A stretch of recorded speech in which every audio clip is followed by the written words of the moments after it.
قرب قرب قرب، كله عندنا والمساعد ربنا. احلى برفانات دي ولا ايه؟ برفانات رشا محسن لا يعلى عليها. طبعا الناس اللي بتقول انت قاعده في الارض وبتعملي فيديو انت قاعده في الارض، لا وعلى ايه وعلى حصيره.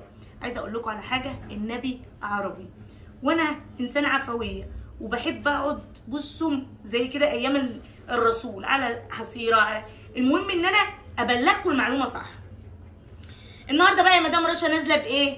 مدام رشا النهارده نازله بالحاجات الداكنه والفواحه اللي انا قلت لكم عليها، اللي لما بنحط منها جرامات بسيطه بتعمل معانا اعلى شغل. نازله بايه النهارده؟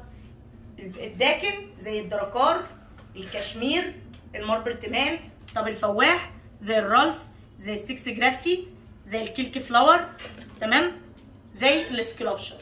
دي الحاجات المسكره ودي الحاجات الداكنه اللي بنحط منها نسبه زيوت بسيطه وتعمل عندنا ثبات وفوحان جامد بالنسبه للبرفان وتعمل عندنا عدد ازايز كبير. والله خير الرازقين، احبكم في الله.